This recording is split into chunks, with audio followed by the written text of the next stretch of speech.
ನಮಸ್ಕಾರ. ಮುಖ್ಯಾಂಶಗಳು.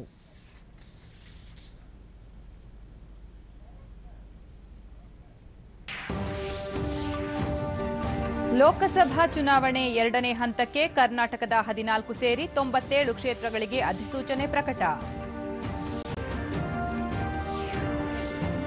ಮಾದರಿ ನೀತಿ ಸಂಹಿತೆ ಉಲ್ಲಂಘನೆ, ರಾಜ್ಯದಲ್ಲಿ 18 ಕೋಟಿ ರೂಪಾಯಿಗೂ ಹೆಚ್ಚು ಮೌಲ್ಯದ ವಸ್ತು ನಗದು ವಶ, ಮುಖ್ಯ ಚುನಾವಣಾಧಿಕಾರಿ ಸಂಜೀವ್ ಕುಮಾರ್. ದೆಹಲಿಯಲ್ಲಿ ಬಿಜೆಪಿಯ ಕೇಂದ್ರೀಯ ಚುನಾವಣಾ ಸಮಿತಿ ಸಭೆ, ಅಭ್ಯರ್ಥಿಗಳ ಪಟ್ಟಿ ತೀರ್ಮಾನ ಸಾಧ್ಯತೆ.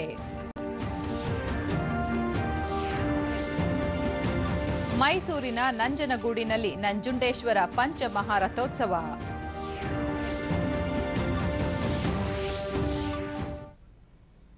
ವಾರ್ತೆಗಳ ವಿವರ.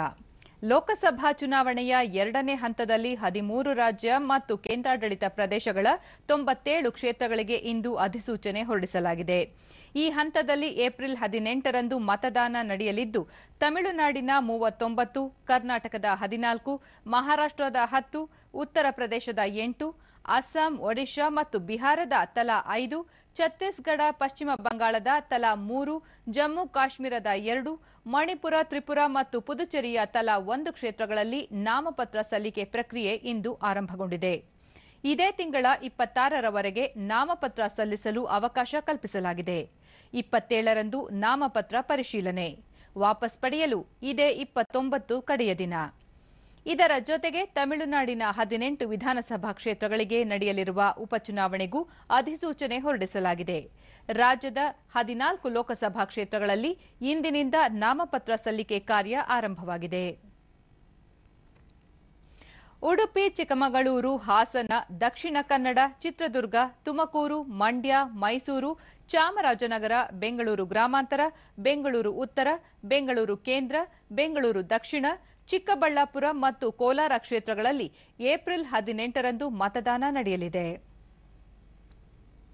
1951ರ ಪ್ರಥಮ ಸಾರ್ವತ್ರಿಕ ಚುನಾವಣೆಯಿಂದಲೇ ಲೋಕಸಭಾ ಚುನಾವಣೆಯಲ್ಲಿ ಸಕ್ರಿಯವಾಗಿ ಭಾಗಿಯಾಗಿರುವ ಕರ್ನಾಟಕದ ಸಿಂಹಾವಲೋಕನ ಇಲ್ಲಿದೆ. 17ನೇ ಲೋಕಸಭೆಯ ರಚನೆಗಾಗಿ ದೇಶದ 543 ಕ್ಷೇತ್ರಗಳಿಗೆ 7 ಹಂತಗಳಲ್ಲಿ ಚುನಾವಣೆ ನಡೆಯುತ್ತಿದ್ದು, ಕರ್ನಾಟಕದ 28 ಲೋಕಸಭಾ ಕ್ಷೇತ್ರಗಳು 2 ಹಂತದಲ್ಲಿ ನಡೆಯಲಿರುವ ಪ್ರಜಾಪ್ರಭುತ್ವದ ಹಬ್ಬಕ್ಕೆ ಸಜ್ಜಾಗುತ್ತಿವೆ. ಕರ್ನಾಟಕ ವಿಧಾನಸಭೆಯ 224 ಕ್ಷೇತ್ರಗಳು ತಲಾ 8ರಂತೆ ಈ 28 ಕ್ಷೇತ್ರಗಳಲ್ಲಿ ಸೇರಿವೆ. ರಾಜ್ಯದಲ್ಲಿ ಮೊದಲ ಹಂತದಲ್ಲಿ ಏಪ್ರಿಲ್ 18ರಂದು 14 ಮತ್ತು ಏಪ್ರಿಲ್ 23ರಂದು ಎರಡನೇ ಹಂತದಲ್ಲಿ 14 ಲೋಕಸಭಾ ಕ್ಷೇತ್ರಗಳಿಗೆ ಮತದಾನ ನಡೆಯಲಿದೆ. ಇತ್ತೀಚೆಗೆ ಪರಿಷ್ಕರಿಸಲಾಗಿರುವ ಮತದಾರರ ಪಟ್ಟಿಯ ಪ್ರಕಾರ ರಾಜ್ಯದಲ್ಲಿ 2,54,94,711 ಪುರುಷರು ಮತ್ತು 2,48,47,972 ಮಹಿಳೆಯರು ಸೇರಿದಂತೆ ಒಟ್ಟು 5,03,46,721 ಮತದಾರರಿದ್ದಾರೆ. ಈ ಬಾರಿ ಮತದಾರರ ಸಂಖ್ಯೆ 7% ಹೆಚ್ಚಳವಾಗಿದೆ. 2014ರ ಲೋಕಸಭಾ ಚುನಾವಣೆಯಲ್ಲಿ ಬಿಜೆಪಿ 17, ಕಾಂಗ್ರೆಸ್ 9 ಮತ್ತು ಜೆಡಿಎಸ್ 2 ಸ್ಥಾನಗಳಲ್ಲಿ ಜಯ ಸಾಧಿಸಿತ್ತು. 2014ರಲ್ಲಿ ರಾಜ್ಯದಲ್ಲಿ ಸರಾಸರಿ 67.17% ಮತದಾನವಾಗಿತ್ತು. ಈ ಪೈಕಿ 68.54% ಪುರುಷರು ಮತ್ತು ಪ್ರತಿಶತ 65.73% ಮಹಿಳಾ ಮತದಾರರು ತಮ್ಮ ಹಕ್ಕು ಚಲಾಯಿಸಿದ್ದರು. ನಂತರ ಬಳ್ಳಾರಿ, ಶಿವಮೊಗ್ಗ, ಮಂಡ್ಯ ಲೋಕಸಭಾ ಕ್ಷೇತ್ರಗಳಿಗೆ ಉಪಚುನಾವಣೆ ನಡೆದು ಬಳ್ಳಾರಿ ಕಾಂಗ್ರೆಸ್ ಪಾಲಾಯಿತು. ದೇಶದಲ್ಲಿ 1951ರಲ್ಲಿ ನಡೆದ ಪ್ರಥಮ ಸಾರ್ವತ್ರಿಕ ಚುನಾವಣೆಯಿಂದಲೇ ರಾಜ್ಯದಲ್ಲೂ ಲೋಕಸಭೆಗೆ ಚುನಾವಣೆಗಳು ನಡೆದಿತ್ತು. ಆಗ ಮೈಸೂರು ರಾಜ್ಯದಲ್ಲಿ 9 ಮತ್ತು ಕೊಡಗಿನ 1 ಲೋಕಸಭಾ ಕ್ಷೇತ್ರ ಸೇರಿ ಒಟ್ಟು 10 ಕ್ಷೇತ್ರಗಳಿದ್ದವು. ಈ ಪೈಕಿ 2 ದ್ವಿಸದಸ್ಯ ಕ್ಷೇತ್ರಗಳಾಗಿದ್ದವು. ಕೋಲಾರ, ತುಮಕೂರು, ಬೆಂಗಳೂರು ಉತ್ತರ, ಬೆಂಗಳೂರು ದಕ್ಷಿಣ, ಮಂಡ್ಯ, ಮೈಸೂರು, ಹಾಸನ, ಚಿಕ್ಕಮಗಳೂರು, ಶಿವಮೊಗ್ಗ, ಚಿತ್ರದುರ್ಗ ಪ್ರಥಮ ಸಾರ್ವತ್ರಿಕ ಚುನಾವಣೆಯಲ್ಲಿದ್ದ ಕ್ಷೇತ್ರಗಳು.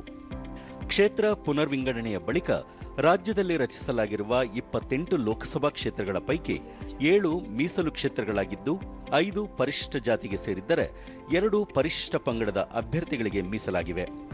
ಚಿಕ್ಕೋಡಿ, ಬೆಳಗಾವಿ, ಬಾಗಲಕೋಟೆ, ವಿಜಯಪುರ, ಗುಲ್ಬರ್ಗ, ರಾಯಚೂರು, ಬೀದರ್, ಕೊಪ್ಪಳ, ಬಳ್ಳಾರಿ, ಹಾವೇರಿ, ಧಾರವಾಡ, ಉತ್ತರ ಕನ್ನಡ, ದಾವಣಗೆರೆ, ಶಿವಮೊಗ್ಗ, ಉಡುಪಿ ಚಿಕ್ಕಮಗಳೂರು, ಹಾಸನ, ದಕ್ಷಿಣ ಕನ್ನಡ, ಚಿತ್ರದುರ್ಗ, ತುಮಕೂರು, ಮಂಡ್ಯ, ಕೊಡಗು ಮೈಸೂರು, ಚಾಮರಾಜನಗರ, ಬೆಂಗಳೂರು ಗ್ರಾಮಾಂತರ, ಬೆಂಗಳೂರು ಉತ್ತರ, ಬೆಂಗಳೂರು ಕೇಂದ್ರ, ಬೆಂಗಳೂರು ದಕ್ಷಿಣ, ಚಿಕ್ಕಬಳ್ಳಾಪುರ, ಕೋಲಾರ ರಾಜ್ಯದಲ್ಲಿನ ಲೋಕಸಭಾ ಕ್ಷೇತ್ರಗಳಾಗಿವೆ. ಈ ಬಾರಿ ಸಾರ್ವತ್ರಿಕ ರಜಾದಿನಗಳ ಮಧ್ಯೆ ಏಪ್ರಿಲ್ 18ರಂದು ರಾಜ್ಯದಲ್ಲಿ ಪ್ರಥಮ ಮತಗಟ್ಟೆಗೆ ಬರುವಂತೆ ಮಾಡಲು ಚುನಾವಣಾ ಆಯೋಗ ವ್ಯಾಪಕ ಜಾಗೃತಿ ಕಾರ್ಯಕ್ರಮಗಳನ್ನು ಹಮ್ಮಿಕೊಂಡಿದೆ. ಎಲ್ಲಾ ಮತದಾರರು ತಪ್ಪದೆ ಮತ ಚಲಾಯಿಸಬೇಕು ಎಂಬುದು ಜನಾದೇಶದ ಆಶಯವಾಗಿದೆ.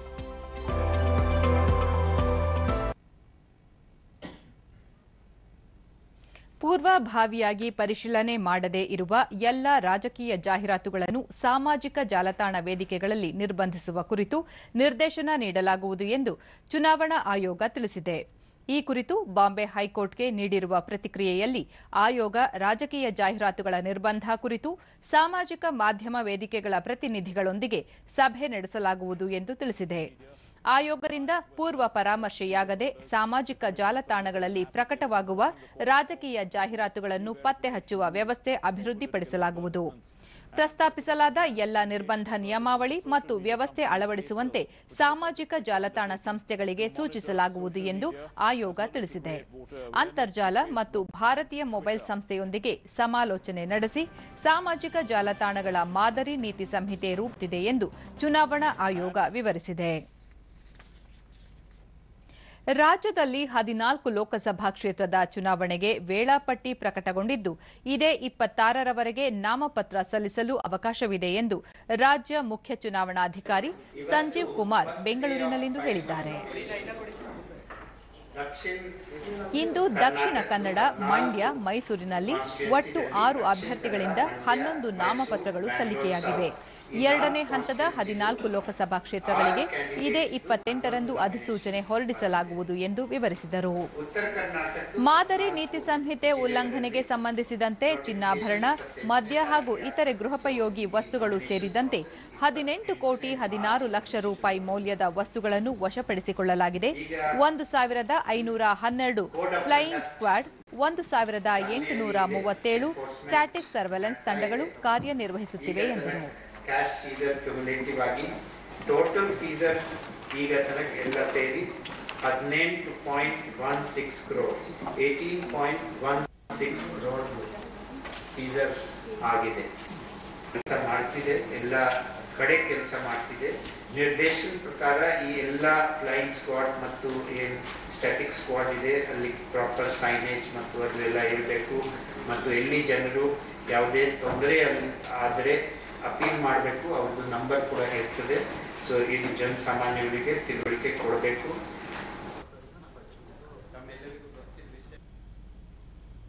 ಮೈಸೂರು ಕೊಡಗು ಲೋಕಸಭಾ ಕ್ಷೇತ್ರದಿಂದ ಇಂದು ಒಟ್ಟು 3 ನಾಮಪತ್ರಗಳು ಸಲ್ಲಿಕೆಯಾಗಿವೆ. Socialist unity centre of India ಅಭ್ಯರ್ಥಿ ಪಿಎಸ್ ಸಂಧ್ಯಾ ತಮ್ಮ ಬೆಂಬಲಿಗರೊಂದಿಗೆ ಆಗಮಿಸಿ ಜಿಲ್ಲಾಧಿಕಾರಿಗಳಿಗೆ ನಾಮಪತ್ರ ಸಲ್ಲಿಸಿದರು. ಇಂಡಿಯನ್ ನ್ಯೂ ಕಾಂಗ್ರೆಸ್ ಪಕ್ಷದ ಅಭ್ಯರ್ಥಿ ಆಯೂಬ್ ಖಾನ್ ಅವರು ತಮ್ಮ ಉಮೇದುವಾರಿಕೆಯನ್ನು ಸಲ್ಲಿಸಿದರು. ಪಕ್ಷೇತರ ಅಭ್ಯರ್ಥಿ ಜೆಜೆ ಆನಂದ್ ತಮ್ಮ ಬೆಂಬಲಿಗರೊಂದಿಗೆ ಆಗಮಿಸಿ ನಾಮಪತ್ರ ಸಲ್ಲಿಸಿದರು. ಲೋಕಸಭಾ ಚುನಾವಣೆಗೆ ಭಾರತೀಯ ಜನತಾ ಪಕ್ಷದ ಅಭ್ಯರ್ಥಿಗಳ ಮೊದಲ ಪಟ್ಟಿಯನ್ನು ಅಖೈರುಗೊಳಿಸುವ ಸಲುವಾಗಿ ಪಕ್ಷದ ಕೇಂದ್ರೀಯ ಚುನಾವಣಾ ಸಮಿತಿ ಸಭೆ ದೆಹಲಿಯಲ್ಲಿ ಪ್ರಗತಿಯಲ್ಲಿದೆ. ಪ್ರಧಾನಿ ನರೇಂದ್ರ ಮೋದಿ, ಪಕ್ಷದ ರಾಷ್ಟ್ರೀಯ ಅಧ್ಯಕ್ಷ ಅಮಿತ್ ಶಾ, ಬಿಜೆಪಿಯ ಹಿರಿಯ ಮುಖಂಡರು, ಕೇಂದ್ರ ಸಚಿವರು ಸಭೆಯಲ್ಲಿ ಪಾಲ್ಗೊಂಡಿದ್ದಾರೆ. ಮೊದಲ ಹಾಗೂ ಎರಡನೇ ಹಂತದಲ್ಲಿ ಏಪ್ರಿಲ್ 11 ಹಾಗೂ 18ರಂದು ಚುನಾವಣೆ ಎದುರಿಸಲಿರುವ 91 ಹಾಗೂ 97 ಕ್ಷೇತ್ರಗಳ ಅಭ್ಯರ್ಥಿಗಳ ಹೆಸರುಗಳನ್ನು ಸಮಿತಿ ಅಂತಿಮಗೊಳಿಸಲಿದೆ. शिवराज चौहान है, कवायद अभी चल रही है, क्या लगता है कब तक उम्मीद की जाए? ಲೋಕಸಭಾ ಚುನಾವಣೆಯಲ್ಲಿ ಜೆಡಿಎಸ್ ಕಾಂಗ್ರೆಸ್ ಜಂಟಿಯಾಗಿ ಸ್ಪರ್ಧಿಸಲು ತೀರ್ಮಾನಿಸಿದ್ದು, ಅದರಂತೆ ಚುನಾವಣಾ ಪ್ರಚಾರವನ್ನು ಒಂದಾಗಿ ನಡೆಸಲು ನಿರ್ಧರಿಸಲಾಗಿದೆ ಎಂದು ಮುಖ್ಯಮಂತ್ರಿ ಎಚ್ಡಿ ಕುಮಾರಸ್ವಾಮಿ ಬೆಂಗಳೂರಿನಲ್ಲಿಂದು ಹೇಳಿದ್ದಾರೆ. ಮೈತ್ರಿಕೂಟದಲ್ಲಿ ಯಾವುದೇ ಗೊಂದಲವಿಲ್ಲ. ಒಂದು ವೇಳೆ ಸಣ್ಣ ಪುಟ್ಟ ಭಿನ್ನಾಭಿಪ್ರಾಯಗಳಿದ್ದಲ್ಲಿ ಜೆಡಿಎಸ್ ವರಿಷ್ಠ ಎಚ್ಡಿ ದೇವೇಗೌಡ ಹಾಗೂ ಸಮನ್ವಯ ಸಮಿತಿ ಅಧ್ಯಕ್ಷ ಸಿದ್ದರಾಮಯ್ಯ ಚರ್ಚಿಸಿ ಬಗೆಹರಿಸಲಿದ್ದಾರೆ ಎಂದರು. ರಾಜ್ಯದಲ್ಲಿ 2 ಹಂತದಲ್ಲಿ ನಡೆಯಲಿರುವ ಲೋಕಸಭಾ ಚುನಾವಣೆಯಲ್ಲಿ ಜಂಟಿಯಾಗಿ ಪ್ರಚಾರ ಕೈಗೊಳ್ಳಲು ಶಾಸಕರು ಕಾರ್ಯಕರ್ತರಿಗೆ ಎರಡೂ ಪಕ್ಷಗಳ ಒತ್ತಾಯ ನೀಡಲಾಗಿದೆ ಎಂದರು. ಇದರ ಹಿನ್ನೆಲೆಯಲ್ಲೇ ಕರ್ನಾಟಕ ರಾಜ್ಯದಿಂದಲೇ ಒಂದು ದೊಡ್ಡ ಮಟ್ಟದ ಸಂದೇಶ ದೇಶಕ್ಕೆ ಹೋಗಬೇಕು ಅಂತಕ್ಕಂಥ ಉದ್ದೇಶಗಳಿಂದ ಮೈತ್ರಿ ಸರ್ಕಾರದ ರಚನೆಯನ್ನು ನಾವೇನು ಮಾಡಿದ್ದೇವೆ. ಈ ಚುನಾವಣೆಯ ಒಂದು ಪ್ರಚಾರಗಳು ಯಾವ ರೀತಿ ಇರಬೇಕು ಅಂತಕ್ಕಂಥ ಹಿನ್ನೆಲೆಯಲ್ಲಿ ಈಗಾಗಲೇ ನಮ್ಮ ಸಮನ್ವಯ ಸಮಿತಿಯ ಅಧ್ಯಕ್ಷರು ಸನ್ಮಾನ್ಯ ಸಿದ್ದರಾಮಯ್ಯನವರು ನಿಮ್ಮ ಮುಂದೆ ಕೆಲವು ವಿಷಯಗಳನ್ನೇನು ಪ್ರಸ್ತಾಪ ಮಾಡಿದ್ದಾರೆ. ಸಭೆಯಲ್ಲಿ ನಾವು ಮುಂದಿನ ಚುನಾವಣೆಗೆ ಜಂಟಿ ಕಾರ್ಯಕ್ರಮಗಳು ಯಾವ ರೀತಿಯಲ್ಲಿ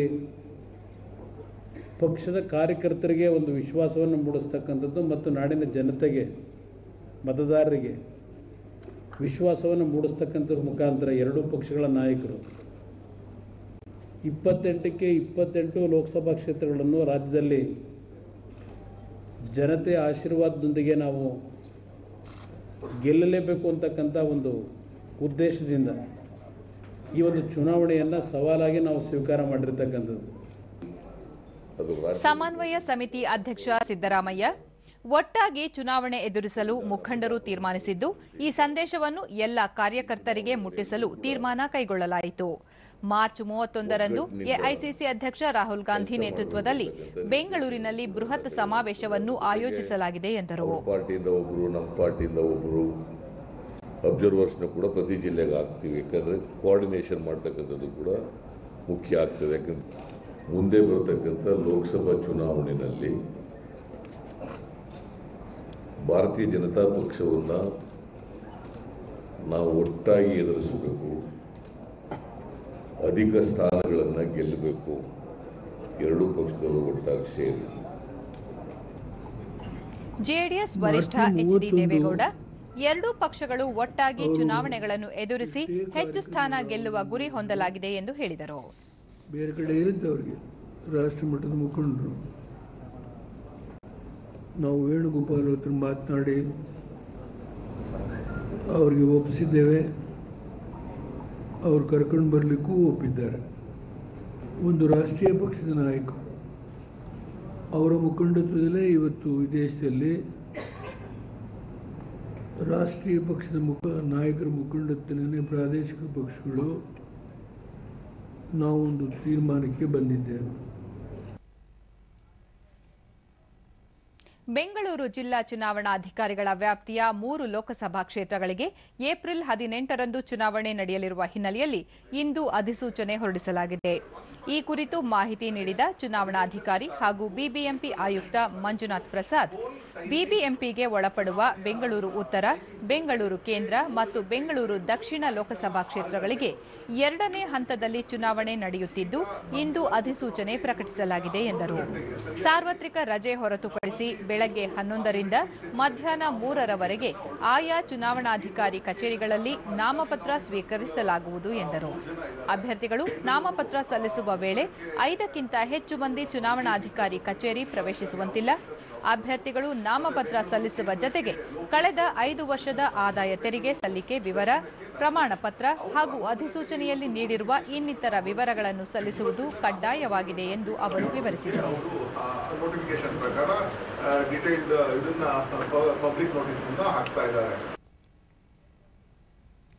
ಲೋಕಸಭಾ ಚುನಾವಣೆ ಹಿನ್ನೆಲೆಯಲ್ಲಿ ಮೈಸೂರು ಕೊಡಗು ಲೋಕಸಭಾ ಕ್ಷೇತ್ರದಲ್ಲಿ ಅಕ್ರಮ ತಡೆಗೆ ಜಿಲ್ಲಾಡಳಿತ ಮುಂದಾಗಿದ್ದು, ಕಳೆದ 1 ವಾರದಿಂದ ಚೆಕ್ಪೋಸ್ಟ್ಗಳಲ್ಲಿ ಹೊರ ರಾಜ್ಯ ಹಾಗೂ ಹೊರ ಜಿಲ್ಲೆಗಳ ವಾಹನಗಳ ತಪಾಸಣೆ ನಡೆಸಲಾಗುತ್ತಿದೆ. ಮೈಸೂರು ಬೆಂಗಳೂರು, ಮೈಸೂರು ಊಟಿ ರಸ್ತೆ ಸೇರಿದಂತೆ ಈ ಕ್ಷೇತ್ರದ ಎಲ್ಲ ಚೆಕ್ಪೋಸ್ಟ್ಗಳಲ್ಲಿ ಅನುಮಾನಾಸ್ಪದ ವಾಹನಗಳು ಹಾಗೂ ಹೊರ ರಾಜ್ಯದ ಬಸ್, ಲಾರಿ, ಆಟೋ, ಟೆಂಪೋ ಮತ್ತಿತರ ವಾಹನಗಳನ್ನು ತಪಾಸಣೆಗೊಳಪಡಿಸಲಾಗುತ್ತಿದೆ. ಪೊಲೀಸ್ ಅಧಿಕಾರಿ ಆರ್ ವಿಜಯ್, ಪೊಲೀಸ್ ಸಿಬ್ಬಂದಿ 3 ಪಾಳಿಯಲ್ಲಿ ಕೆಲಸ ಮಾಡುತ್ತಿದ್ದು, ಅಕ್ರಮ ತಡೆಗೆ ಕಟ್ಟುನಿಟ್ಟಿನ ಕ್ರಮ ಕೈಗೊಳ್ಳಲಾಗಿದೆ ಎಂದರು.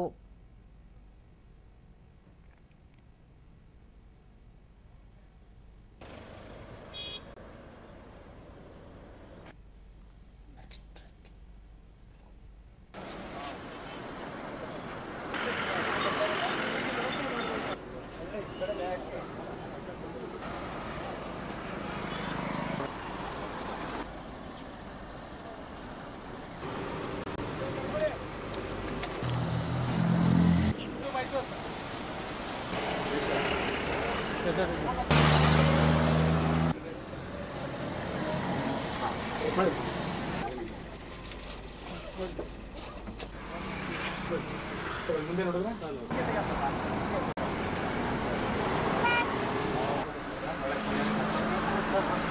ಈಗ ಒಂದು ವಾರದಿಂದ ಈ ಕೆಲಸ ಮಾಡ್ತಿದ್ದೀವಿ. ನಮಗೆ 3 ಪಾಳಿ ಇರ್ತದೆ. 3 ಪಾಳಿಗಳಲ್ಲಿ ಹಗಲು, ಬೆಳಿಗ್ಗೆ, ಮಧ್ಯಾಹ್ನ, ರಾತ್ರಿ 3 ಪಾಳಿಗಳಲ್ಲಿ 3 ಜನ ಕೆಲಸ ಮಾಡ್ತಿದ್ದೀವಿ. ಕೇಂದ್ರ ಚುನಾವಣಾ ಆಯೋಗದವರು ಏನು ನಿರ್ದೇಶನ ನೀಡಿದ್ದಾರೆ ಮತ್ತು ನಮ್ಮ ಇಲ್ಲಿ ಮೇಲಧಿಕಾರಿಗಳು ಏನು ನಿರ್ದೇಶನ ನೀಡಿದ್ದಾರೆ ಅದಕ್ಕೆ ಸಂಬಂಧಪಟ್ಟಂತೆ ಅಕ್ರಮಗಳು ಏನಾದ್ರು ನಡೆದಂಗೆ ಅದೆಲ್ಲ ತಡೆಗಟ್ಟಕ್ಕೋಸ್ಕರ ನೋಡ್ತಿದ್ದೀವಿ. ಹೊರರಾಜ್ಯ ನಮ್ಮ ಇಲ್ಲಿಂದ ಹೊರರಾಜ್ಯಕ್ಕೆ ಹೋಗ್ತಕ್ಕಂಥ ಲಾರಿಗಳು, ಬಸ್ ಆಗಲಿ, ಕಾರ್ಗಳು, ಸ್ಕೂಟರ್ಗಳು ಇವೆಲ್ಲ ಪ್ರತಿಯೊಂದನ್ನು ಚೆಕ್ ಮಾಡಿ ಈ ಅಕ್ರಮ ನಡೆದಂಗೆ ನೋಡ್ಕೋತಾ ಇದ್ದೀವಿ. ಚುನಾವಣಾ ಆಯೋಗದ ಸಿಬ್ಬಂದಿ ಗೋವಿಂದರಾಜು, ಸರ್ಕಾರಿ ಖಾಸಗಿ ವಾಹನ ಸೇರಿ ಎಲ್ಲ ಅನುಮಾನಾಸ್ಪದ ವಾಹನಗಳ ತಪಾಸಣೆ ನಡೆಸಲಾಗುವುದು. ಮದ್ಯ, ಹಣ ಸೇರಿ ಅಕ್ರಮ ವಸ್ತುಗಳ ಸಾಗಣೆ ಕಂಡುಬಂದಲ್ಲಿ ಕ್ರಮ ಕೈಗೊಳ್ಳಲಾಗುವುದು ಎಂದರು.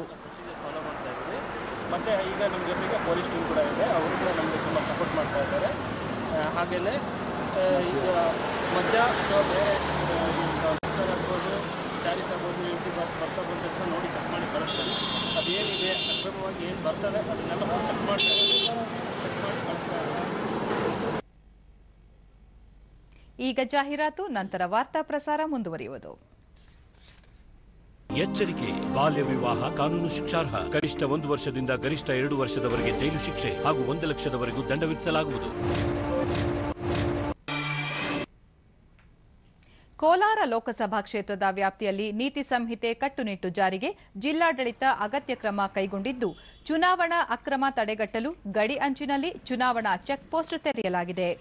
ಬಂಗಾರಪೇಟೆ ಮತ್ತು ಕೆಜಿಎಫ್ ವಿಧಾನಸಭಾ ಕ್ಷೇತ್ರ ವ್ಯಾಪ್ತಿಯ ಗಡಿಭಾಗಗಳಲ್ಲಿ 6 ಚೆಕ್ಪೋಸ್ಟ್ ತೆರೆಯಲಾಗಿದ್ದು, ಇಲ್ಲಿ ಪೊಲೀಸ್, ಕಂದಾಯ ಹಾಗೂ ಅಬಕಾರಿ ಇಲಾಖೆಯ ಅಧಿಕಾರಿಗಳು ಕೆಲಸ ನಿರ್ವಹಿಸುತ್ತಿದ್ದಾರೆ.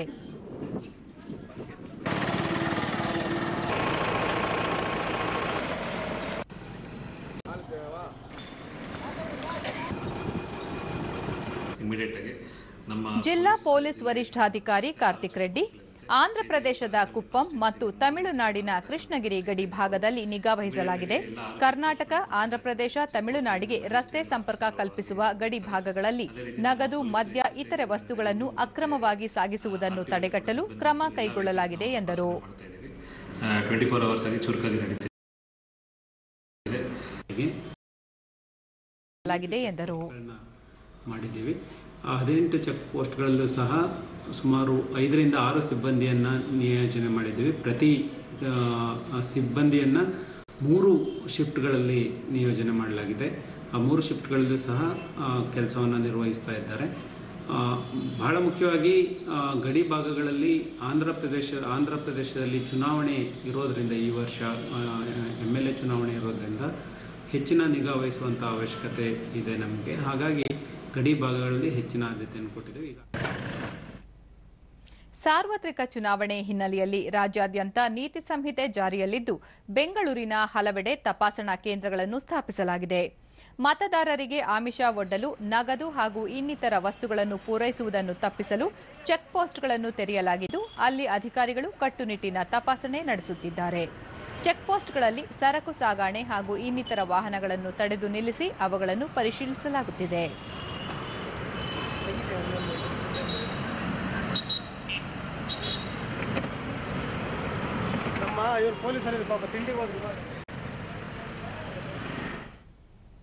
ಲೋಕಸಭಾ ಚುನಾವಣೆಯಲ್ಲಿ ಮತದಾನದ ಶೇಕಡಾವಾರು ಹೆಚ್ಚಿಸಲು ಕೋಲಾರ ನಗರಸಭಾ ಸ್ವೀಪ್ ಸಮಿತಿಯಿಂದ ಜನಜಾಗೃತಿ ಕಾರ್ಯಕ್ರಮ ಹಮ್ಮಿಕೊಳ್ಳಲಾಗಿದ್ದು, ಎಲ್ಲಾ ಪ್ರಮಾಣ ಪತ್ರಗಳಲ್ಲೂ ಮತದಾನದ ಹಕ್ಕು ಕುರಿತ ಸಂದೇಶ ಮುದ್ರಿಸಿ ಜನರಿಗೆ ನೀಡಲಾಗುತ್ತಿದೆ. ಕೋಲಾರ ನಗರಸಭೆ ಆಯುಕ್ತ ಮಹೇಂದ್ರ ಕುಮಾರ್, ನಗರಸಭೆ ಕಾರ್ಯಾಲಯದ ಎಲ್ಲಾ ವಿಭಾಗಗಳಲ್ಲಿ ಜನರಿಗೆ ನೀಡುವ ಎಲ್ಲಾ ರಸೀದಿಗಳ ಮೇಲೆ ನನ್ನ ಮತ ನನ್ನ ಹಕ್ಕು ಎಂಬ ಸಂದೇಶ ಮುದ್ರಿಸಿಕೊಡಲಾಗುತ್ತಿದೆ. ಅದನ್ನು ಸ್ವೀಕರಿಸುವ ಜನ ಮತ ಹಾಕುವುದಾಗಿ ತಿಳಿಸುತ್ತಿದ್ದಾರೆ ಎಂದರು.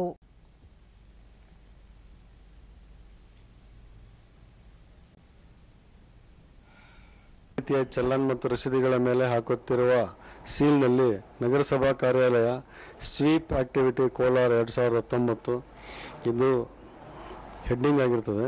ನನ್ನ ಮತ ನನ್ನ ಹಕ್ಕು, ಮೈ ವೋಟ್ ಮೈ ರೈಟ್ ಎಂಬ ಒಂದು ಸಂದೇಶವನ್ನು ನಾವು ಅದರಲ್ಲಿ ಅಳವಡಿಸಿರುತ್ತೇವೆ. ಸುಮಾರು ನಮ್ಮಲ್ಲಿ 8-10 ಸೆಕ್ಷನ್ ಇದೆ.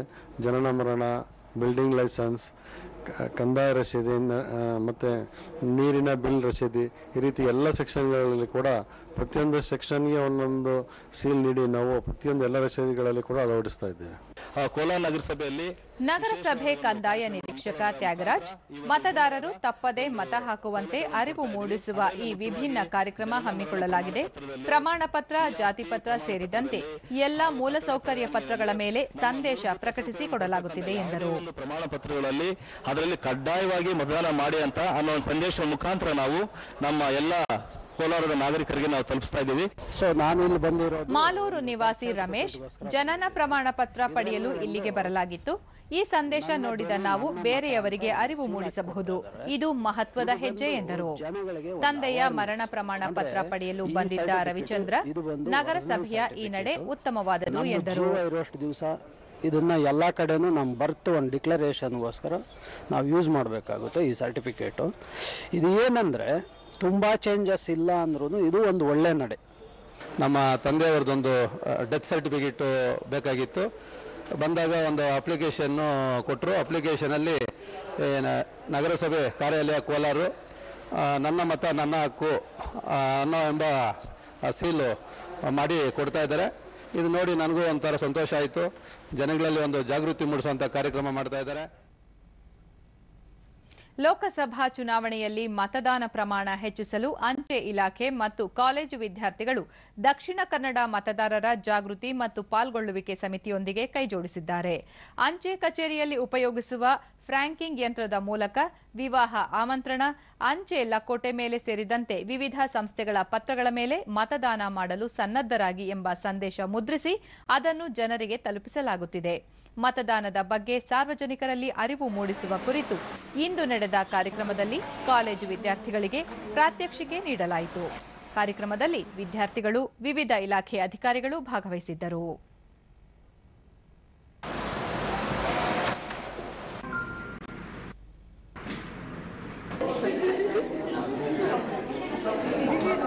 ಆಸಕ್ತಿಯನ್ನು ತೋರಿಸಿದ್ದಕ್ಕೆ ನಿಮಗೆಲ್ಲ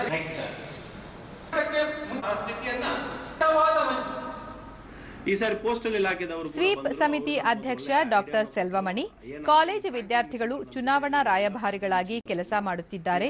ಅಂಚೆ ಇಲಾಖೆ ಹಾಗೂ ವಿವಿಧ ಇಲಾಖೆಗಳು ಫ್ರಾಂಕಿಂಗ್ ಮೂಲಕ ಸಾರ್ವಜನಿಕರಲ್ಲಿ ಅರಿವು ಮೂಡಿಸುತ್ತಿದೆ. ಮುಂದಿನ ದಿನಗಳಲ್ಲಿ ಬೂತ್ ಮಟ್ಟದಲ್ಲಿಯೂ ಮತದಾನದ ಬಗ್ಗೆ ಜನರಲ್ಲಿ ತಿಳಿಸಿ ಜಾಗೃತಿ ಮೂಡಿಸಲಾಗುವುದು ಎಂದರು. ಫ್ರಾಂಕಿಂಗ್ ಮಿಷನ್ ಅಲ್ಲಿನೂ ಮೆಸೇಜ್ ಹೋಗ್ತಾ ಇದೆ. ನಮ್ಮ ಮಂಗಳೂರಿನ ಎಲ್ಲ ಇಲಾಖೆಗಳ ಅಂಚೆ ಕಚೇರಿಯ ಹಿರಿಯ ಅಧಿಕಾರಿ ಎನ್ ಶ್ರೀಹರ್ಷ, ಅಂಚೆ ಇಲಾಖೆಯು ಫ್ರಾಂಕಿಂಗ್ ಮೂಲಕ ಜನರಲ್ಲಿ ಮತದಾನದ ಬಗ್ಗೆ ಅರಿವು ಮೂಡಿಸುತ್ತಿದೆ. ತಪ್ಪದೆ ಮತದಾನ ಮಾಡಿ ಎಂದು ಇದುವರೆಗೂ 3 ಲಕ್ಷ ಮಂದಿಗೆ ಅರಿವು ಮೂಡಿಸಿದ್ದು, ಇನ್ನೂ 3 ಲಕ್ಷ ಜನರನ್ನು ತಲುಪುವ ಗುರಿ ಇದೆ ಎಂದರು. ಫ್ರಾಂಕಿಂಗ್ ಮಿಷನ್ಗಳು ನಮ್ಮ ಡಿಪಾರ್ಟ್ಮೆಂಟ್ ಇಲಾಖೆಯದ್ದೇ 9 ಮಿಷನ್ಗಳಿದೆ. ಹಾಗೂ ಪ್ರೈವೇಟ್ LIC ಇರ್ಬೋದು, RTO ಇರ್ಬೋದು, ಕಮಿಷನರ್ ಇರ್ಬೋದು, ಜಿಲ್ಲಾ ಪಂಚಾಯತ್ ಇರ್ಬೋದು.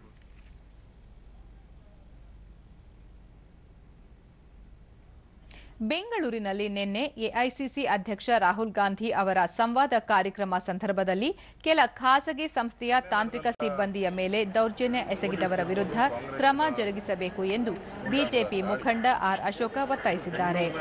ಇಂದು ಬೆಂಗಳೂರು ಪೊಲೀಸ್ ಆಯುಕ್ತರಿಗೆ ಈ ಸಂಬಂಧ ದೂರು ನೀಡಿದ ನಂತರ ಅವರು ಈ ಘಟನೆ ಬಗ್ಗೆ ಸಮಗ್ರ ತನಿಖೆ ನಡೆಸಲಾಗುವುದು ಎಂದು ಪೊಲೀಸ್ ಆಯುಕ್ತರು ಭರವಸೆ ನೀಡಿದ್ದಾರೆ ಎಂದರು. ಸರ್ಕಾರದ ಮಾತನ್ನ ಕೇಳಬಾರದು. ನ್ಯಾಯಯುತವಾಗಿ ಏನು ಜನರಿಗೆ, ಬೆಂಗಳೂರು ಜನರಿಗೆ, ಕರ್ನಾಟಕ ಜನರಿಗೆ ನ್ಯಾಯ ಕೊಡಬೇಕು, ಅದನ್ನು ಕೊಡಬೇಕಾದ ನಿಮ್ಮ ಕರ್ತವ್ಯ.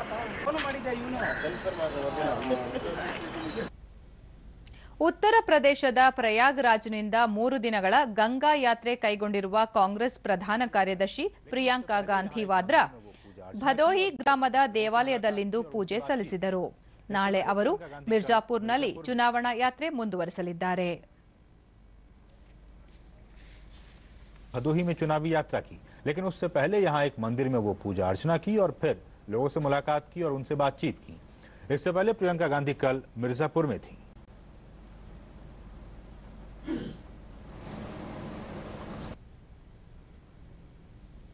ಧಾರವಾಡ ನಗರದಲ್ಲಿ ನಿರ್ಮಾಣ ಹಂತದಲ್ಲಿರುವ ಬಹುಮಹಡಿ ಕಟ್ಟಡ ಕುಸಿದ ಪರಿಣಾಮವಾಗಿ ಓರ್ವ ಮೃತಪಟ್ಟಿದ್ದು 22 ಮಂದಿ ಗಾಯಗೊಂಡಿದ್ದಾರೆ ಎಂದು ಸುದ್ದಿಸಂಸ್ಥೆ ವರದಿ ಮಾಡಿದೆ.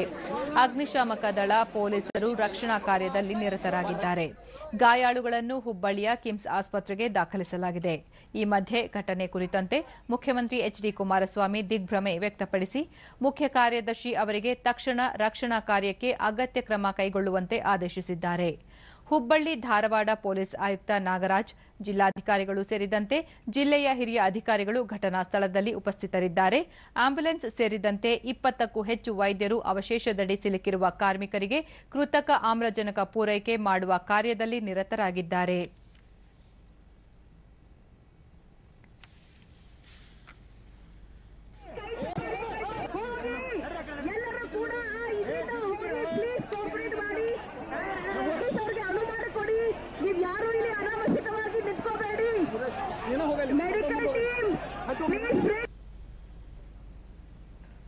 ಹಿಂದಿನ ಸರ್ಕಾರದ ಮಹತ್ವಾಕಾಂಕ್ಷಿ ಕಾರ್ಯಕ್ರಮವಾದ ಇಂದಿರಾ ಕ್ಯಾಂಟೀನ್ ಯೋಜನೆಯಲ್ಲಿ ಕಡುಬಡವರಿಗೆ ಒದಗಿಸುವ ಆಹಾರ ಪದಾರ್ಥದ ಗುಣಮಟ್ಟವನ್ನು ಕಾಲಕಾಲಕ್ಕೆ ತಪಾಸಣೆ ಮಾಡಲಾಗುತ್ತಿದೆ. ಇದರಲ್ಲಿ ಯಾವುದೇ ಲೋಪ ಉಂಟಾಗಿಲ್ಲ ಎಂದು ಬಿಬಿಎಂಪಿ ಮೇಯರ್ ಗಂಗಾಂಬಿಕೆ ಮಲ್ಲಿಕಾರ್ಜುನ ಬೆಂಗಳೂರಿನಲ್ಲಿಂದು ಸ್ಪಷ್ಟಪಡಿಸಿದ್ದಾರೆ. ಇಂದಿರಾ ಕ್ಯಾಂಟೀನ್ ಕುರಿತಂತೆ ಉಮೇಶ್ ಶೆಟ್ಟಿ ಮಾಡಿರುವ ಆರೋಪದ ಹಿನ್ನೆಲೆಯಲ್ಲಿ ಸಮಗ್ರ ತನಿಖೆಗೆ ಆದೇಶಿಸಲಾಗಿದೆ. ಅವರು ಖರೀದಿಸಿದ ಆಹಾರ ಪದಾರ್ಥ ಎಲ್ಲಿಂದ ಪಡೆದಿದ್ದು ಎಂಬ ಬಗ್ಗೆ ಮಾಹಿತಿ ಇಲ್ಲ. ಕಾಲಕಾಲಕ್ಕೆ 18 ಅಡಿಗೆ ಕೇಂದ್ರಗಳಿಂದ ತಯಾರಿಸಿದ ಆಹಾರದ ಗುಣಮಟ್ಟವನ್ನು ಪರೀಕ್ಷಿಸಲಾಗುತ್ತಿದೆ ಎಂದರು. ಬಿಬಿಎಂಪಿಯ ಆರೋಗ್ಯ ಇಲಾಖೆ ಎಲ್ಲ 150 ಇಂದಿರಾ ಕ್ಯಾಂಟೀನ್ಗೆ ಸರಬರಾಜು ಮಾಡುವ ಆಹಾರ ಪದಾರ್ಥಗಳನ್ನು ಪರಿಶೀಲಿಸುವಂತೆ ಸೂಚನೆ ನೀಡಲಾಗಿದೆ ಎಂದರು. ಬಿಬಿಎಂಪಿಯ ಹಿರಿಯ ಅಧಿಕಾರಿಗಳು, ಮಾಜಿ ಮೇಯರ್ಗಳು ಹಾಜರಿದ್ದರು.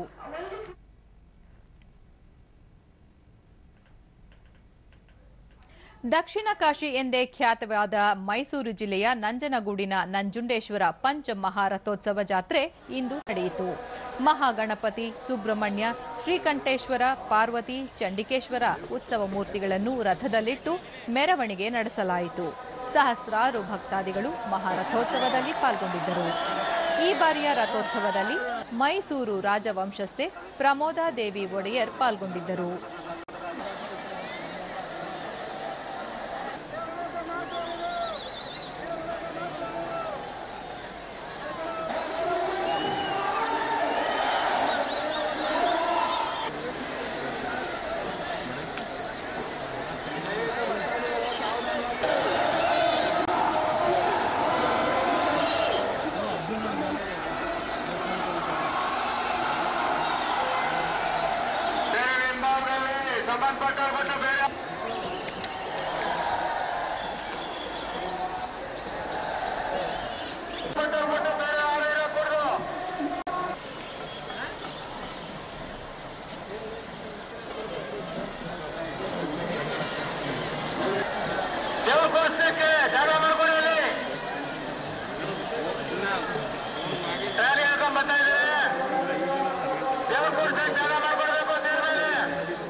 ಕೊನೆಯಲ್ಲಿ ಮತ್ತೊಮ್ಮೆ ಮುಖ್ಯಾಂಶಗಳು. ಲೋಕಸಭಾ ಚುನಾವಣೆ 2ನೇ ಹಂತಕ್ಕೆ ಕರ್ನಾಟಕದ 14 ಸೇರಿ 97 ಕ್ಷೇತ್ರಗಳಿಗೆ ಅಧಿಸೂಚನೆ ಪ್ರಕಟ. ಮಾದರಿ ನೀತಿ ಸಂಹಿತೆ ಉಲ್ಲಂಘನೆ, ರಾಜ್ಯದಲ್ಲಿ 18 ಕೋಟಿ ರೂಪಾಯಿಗೂ ಹೆಚ್ಚು ಮೌಲ್ಯದ ವಸ್ತು ನಗದು ವಶ, ಮುಖ್ಯ ಚುನಾವಣಾಧಿಕಾರಿ ಸಂಜೀವ್ ಕುಮಾರ್. ದೆಹಲಿಯಲ್ಲಿ ಬಿಜೆಪಿಯ ಕೇಂದ್ರೀಯ ಚುನಾವಣಾ ಸಮಿತಿ ಸಭೆ, ಅಭ್ಯರ್ಥಿಗಳ ಪಟ್ಟಿ ತೀರ್ಮಾನ ಸಾಧ್ಯತೆ.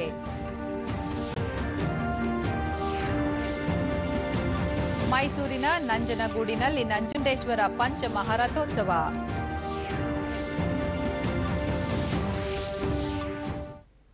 ಇಲ್ಲಿಗೆ ಇಂದಿನ ವಾರ್ತಾ ಪ್ರಸಾರ ಮುಕ್ತಾಯವಾಯಿತು. ಸತ್ಯ, ಸಮರ್ಥ, ಸಂಪೂರ್ಣ ಸುದ್ದಿಗಾಗಿ ವೀಕ್ಷಿಸಿ ಚಂದನ ವಾರ್ತೆ. ನಮ್ಮ ಮುಂದಿನ ವಾರ್ತಾ ಪ್ರಸಾರ ನಾಳೆ ಬೆಳಗ್ಗೆ 7:45 ಡಿಡಿ ಚಂದನದಲ್ಲಿ. ನಮಸ್ಕಾರ.